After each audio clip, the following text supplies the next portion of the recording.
अस्सलाम वालेकुम, मैं हूं मोहम्मद जीशान। आप देख रहे हैं my visa travel YouTube channel. तो सबसे पहले जो भाई नया है वो मेरे चैनल को सब्सक्राइब कर दे और बेल आइकन के बटन को दबा दे ताकि मेरी आने वाली लेटेस्ट वीडियो आप लोगों तक पहुंच जाए। मैं वीजों के रिलेटेड इंफॉर्मेशन बना के आप लोगों तक पहुंचाता हूं, तो मेरी वीडियो को आपने लास्ट तक देखना, स्किप करके नहीं देखना। तो चलो चलते हैं वीडियो की तरफ। आज की इस वीडियो में मैं बात करूंगा कि आप सिंगापुर का वीजा कैसे हासिल कर सकते हैं और सिंगापुर की कैसा ट्रैवल कर सकते हैं। मैंने ऑलरेडी 2 से 3 वीडियो पहले भी सिंगापुर पे बनाई थी और काफी सारे कमेंट्स लोगों ने किए कि सर सिंगापुर का वर्क परमिट के बारे में बताएं और सिंगापुर का वर्क परमिट कैसे मिल सकता है।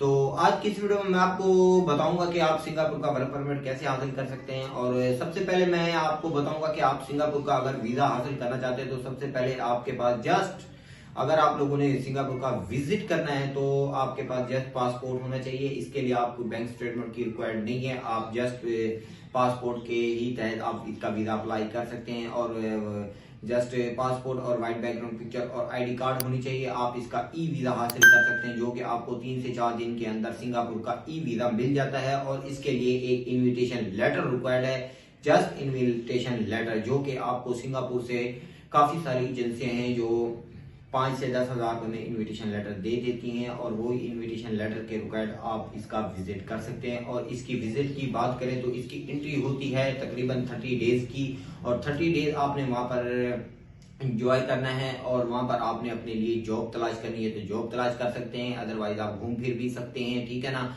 तो इसके बाद जब आपको इमिग्रेशन की, सबसे पहले मैं आपको बताऊं कि वीजा मिलना आसान नहीं होता, वीजा मिल जाता है। दूसरा स्टेप होता है इमिग्रेशन का। जो लोग इमिग्रेशन को नहीं मानते कि इमिग्रेशन हम एमिंग क्रॉस कर लेंगे, तो मैं तो कहता हूं कि टफ प्रोसेस जो है इमिग्रेशन का होता है, ठीक है ना।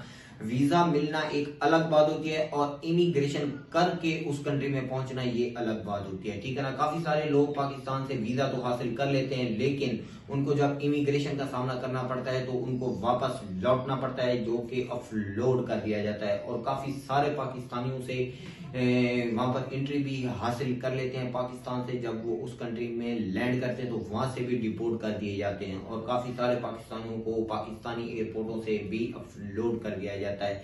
मैं तो सजेशन आप लोगों से यही करता हूं कि इमिग्रेशन क्लियर करना, उसके बाद आप लोग उस कंट्री में इंटर हो गए तो समझे कि आप सक्सेसफुल हो गए हैं, ठीक है ना। वो चाहे आपका विजिट हो या वर्क हो, दोनों में ये इंक्लूड है ऑफलोड और डिपोर्ट होना, ठीक है ना। तो आप लोग समझ गए होंगे कि वीजा मिलना आसान नहीं होता, जस्ट आप लोगों ने सबसे पहले इमिग्रेशन को पास करना होता है। जब आप लोग इमिग्रेशन को क्लियर कर लेते हैं तो फिर आप सक्सेसफुल हो जाते हैं। तो आज की इस वीडियो में मुकम्मल बात करेंगे कि काफी सारे लोग पाकिस्तान से सिंगापुर के वर्क परमिट के बारे में बात करते हैं। तो वर्क परमिट ये आपको, अगर आप यहाँ से विजिट पे जाते हैं वहां पर आपको 30 डेज की एंट्री मिलती है और 30 डेज वहां पर आप, अगर आपके पास हाई स्किल्स है, जैसे कि आप आईटी के रिलेटेड जॉब तलाश करते हैं, जैसे कि आप किसी फ्रीलांसर के रिलेटेड जॉब तलाश करते हैं, तो उसके रिलेटेड मैं आपको बता रहा हूं। अगर आपकी सैलरी 7 से 8 लाख रुपए है तो फिर आप वर्क परमिट लेने के लिए एलिजिबल हो जाते हैं। अदरवाइज लेबर कैटेगरी की वो वर्क परमिट इशू नहीं करते, क्योंकि लेबर कैटेगरी की जॉब करने के लिए सिंगापुरी बहुत सारे लोग हैं, वहां की इकोनॉमी भी बहुत ज्यादा है और वो भी रिचेस्ट कंट्री है, बहुत खूबसूरत कंट्री है। वहां के लोग उसी कंट्री के अंदर ही, अपने कंट्री के अंदर ही जॉब करते हैं, जैसा कि पाकिस्तान के अंदर है। पाकिस्तान के काफी सारे लोग 99% किसी यूरोप कंट्री में है और सऊदी अरब में और कतर में, ओमान में, काफी सारे कंट्रियों में जॉब कर रहे हैं। ऐसे सिंगापुर का नहीं होता, क्योंकि सिंगापुर के अंदर उनको फैसिलिटीज दी गई हैं जो कि वहां पर कम तबके वाले लोग होते हैं, जैसे कि मिडिल क्लास लोग होते हैं, उनको वहां पर जॉब्स मिल जाती हैं और वहां पर उनकी सैलरी भी अच्छी होती है। जैसे कि यहाँ पर देखें तो लेबर कैटेगरी की जॉब यहाँ पर बहुत ही कम है, वैसे वहां पर सिंगापुर में ऐसे नहीं है, उनको अखराजात के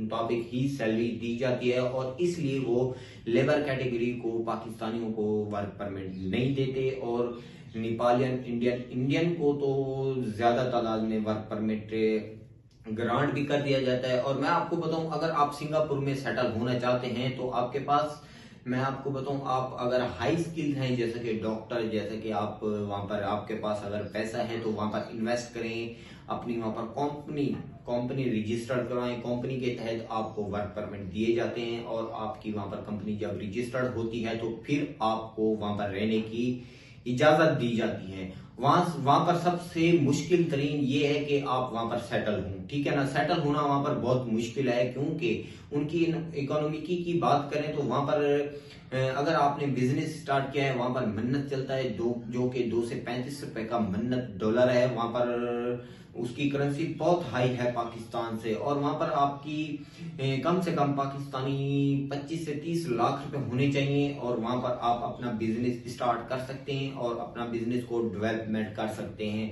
और सिंगापुर में अगर आप चाहते हैं कि अगर हमने वहां पर वर्क परमिट हासिल करना ही है, तो मैं आपको एक सजेशन करूंगा कि आप यहाँ पर विजिट पे जाएं। विजिट पर वहां पर जाके आप किसी भी कंपनी के मैनेजर से बात करें, वो आपके लिए वर्क परमिट अप्लाई कर सकता है। और सिंगापुर का ही जो भी कंपनी का जैसे कि हम बोलते हैं कि कंपनी का मालिक होता है, वही आपको वर्क परमिट ग्रांट करवा के दे सकता है। और उसकी हर मंथली आपको फीस देनी पड़ती है, जो कि पाकिस्तानी रेट से 2 लाख हर मंथ वहां पर आपको उस वर्क परमिट की पे करनी पड़ती है। अगर आपको कंपनी का मालिक, अगर जैसे कि आप बाइक राइडर की वहां पर जॉब करते हैं और वहां पर आपको उसने टीआरसी अप्लाई करवा के दे दी, टीआरसी वहां पर नहीं मिलती, वहां पर वर्क परमिट ही अप्लाई होता है। और वर्क परमिट जब आपको मिल जाता है तो उसकी हर मंथ फीस आपको पे करनी पड़ती है। और मैं आपको सजेशन नहीं करूंगा आप लेबर कैटेगरी पे सिंगापुर जाएं। अगर आपके पास skills, high skills, demand skills हैं तो फिर आप सिंगापुर में रिमूव हो सकते हैं और आप वहां पर सेटल भी हो सकते हैं। और वो एक खूबसूरत कंट्री और अमीर तरीन दुनिया का कंट्री है। सिंगापुर को आप भी चूज कर सकते हैं, जिसके